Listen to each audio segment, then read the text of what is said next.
26번째 포인트, 재료 일반 종이 재료에 대해서 알아보겠습니다. 재료의 구비 조건 및 분류 방법입니다. 이 현대 사회에서는 산업 재료는 대부분 대량 생산을 목적으로 하는 분야에 쓰이고 있습니다. 따라서 이 사용 목적에 부합되는 재료를 선택하여서 제작하여야 합니다. 이 재료의 구비 조건은 다음과 같습니다. 양적인 공급이 충분할 것. 이 충분한 공급이 되지 않는다면 충분한 생산 또한 불가능하게 됩니다. 따라서 지속적인 공급이 필요하게 되겠죠. 품질이 균일할 것. 이 생산을 할 때마다 품질이 달라지게 된다면 제품으로서의 기능을 잃게 됩니다. 따라서 일정한 품질을 유지할 수 있는 재료가 되어야 합니다. 자, 입수하기가 용이할 것.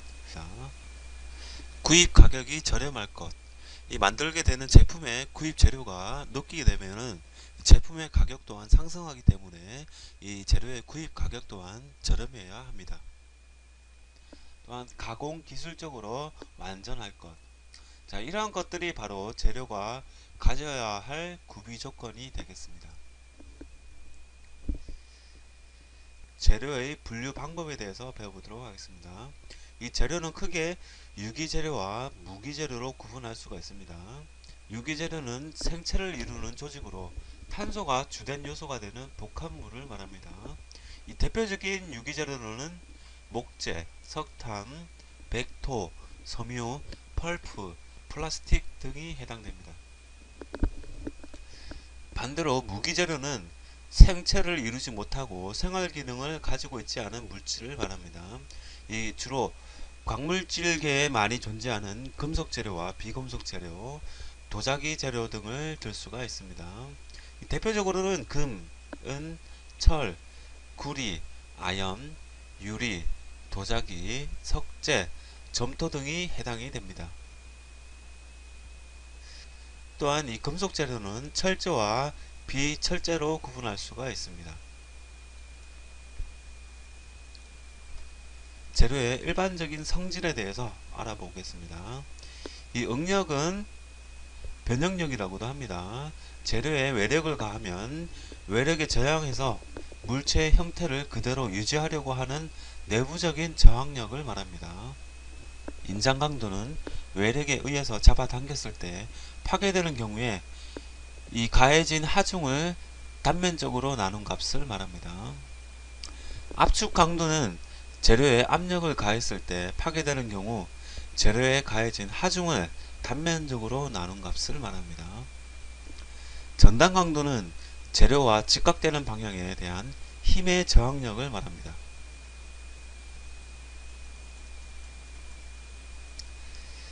탄성은 외력을 가한 뒤 외력이 없어진 후에 다시 원래 상태로 되돌아오는 성질을 말합니다. 소성은 탄성과 좀 반대되는 것이라고 할 수가 있습니다. 재료에 외력을 가한 뒤 외력을 제거한 뒤에도 다시 원래 상태로 되돌아가지 않는 성질을 바로 소성이라고 합니다. 연성은 재료를 일정한 방향으로 잡아당겼을 때 길게 늘어나는 성질을 말합니다.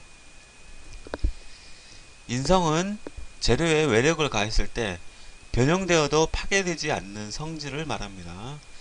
취성은 인성과 좀 반대로 재료가 외력을 받았을 때 작은 변형이 나타나면서 파괴되는 성질을 말합니다. 전성은 재료에 외력을 가해 넓은 판 모양으로 펼 수 있는 성질을 바로 전성이라고 합니다. 매짐성은 전성과 반대로 외력에 의해서 작은 변형이 일어나더라도 파괴되는 성질을 말합니다. 비중은 재료의 무게와 같은 부피를 가진 물체의 무게를 계산해서 몇 배인가를 나타내는 수치를 말합니다. 함수율은 주로 목재 재료에서 나타나는 성질로서 재료에 포함되어 있는 수분의 양을 재료가 건재되었을 때 중량으로 나눈 값을 바로 함수율이라고 합니다. 자, 내구성은 여러분도 많이 들어보셨죠? 이 재료가 외부의 작용이나 재해에 의해서 변질되지 않고 오래 유지되는 성질을 바로 내구성이라고 합니다. 이 내구성에 영향을 주는 요인으로는 충해, 부식, 풍화, 재해가 있습니다. 재료의 성질 중에는 종이의 방향성이라는 것도 있습니다. 어느 방향으로 당겨도 강해야만 이상적인 종이라고 할 수가 있습니다. 이 섬유의 배열에 따라서 방향성이 생기게 됩니다. 방향성에 따라서 강약의 차이가 적게 제작되어야 한다라고 하고 있습니다. 하지만 이 방향성에 따라서 여러분들도 책자를 제작할 때도 이 종이의 결에 따라서 유의해서 제작을 해야 합니다.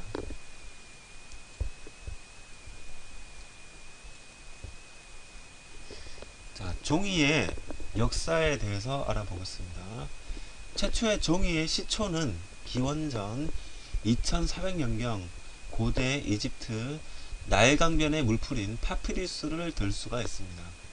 이 파피루스는 이 물풀을 가늘게 쪼개 불린 뒤 가지런히 펴서 말리게 되면 판의 모양이 만들어지게 되는데 여기에 글을 기록하게 된 것입니다. 대표적인 파피루스 기록으로는 파피루스 성경을 들 수가 있습니다. 자, 참다운 종이라고 말할 수 있는 것은 서기 100년경에 체륜이 넉마를 주 원료로 해서 만든 종이라고 할 수가 있습니다. 이 펄프는 일반적으로 식물의 섬유를 물에 풀어서 얇게 서로 엉키게 한 뒤 말린 것을 말합니다. 자, 이 방법은 7세기 우리나라로 전해졌으며 610년경에는 고구려 담증에 의해서 일본으로 전파되었습니다. 이 수초법에 의해서 만들어진 종이를 여러분들이 잘 아시는 한지이고요. 일본에서 제조된 종이를 바로 화지라고 합니다. 자, 종이의 성질에 대해서 알아보도록 하겠습니다. 이 종이는 파열 강도, 인장 강도, 신축률, 인열 강도, 표면 강도, 내절 강도, 밀도, 사이즈도로 나눌 수가 있습니다. 이 파열 강도는 종이를 눌러서 찢어질 때의 힘을 말합니다. 인장 강도는 종이를 양쪽으로 잡아당겨서 찢어질 때의 힘을 말합니다. 신축률은 종이를 잡아당겨 찢어질 때까지 늘어나게 되는 신장률을 말합니다. 인열 강도는 일정한 길이를 종이를 찌는 데 필요한 에너지로 다니는 그람으로 표시합니다. 표면 강도는 종이 표면의 섬유질이 벗겨지는 정도를 말합니다. 내절 강도는 종이를 접거나 구부릴 때 종이가 저항하는 세기를 말합니다. 밀도는 섬유끼리에 밀착되는 정도를 말하며 높을수록 기계적 강도가 높아지게 됩니다. 사이즈도는 종이가 잉크나 물에 대한 침투 저항성을 말합니다.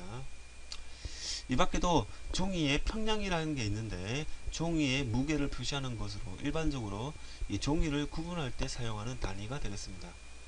일반적으로 해배당의 무게양으로 나타내고 예를 들어서 같은 아트지라고 하더라도 전단지에 주로 쓰이는 것은 100g 짜리이고 포스트에 주로 쓰이는 그람수는 150에서 180g까지 쓰이며 그 이상은 포장 박스와 같은 단단함을 요구하는 포장에 주로 쓰이게 됩니다.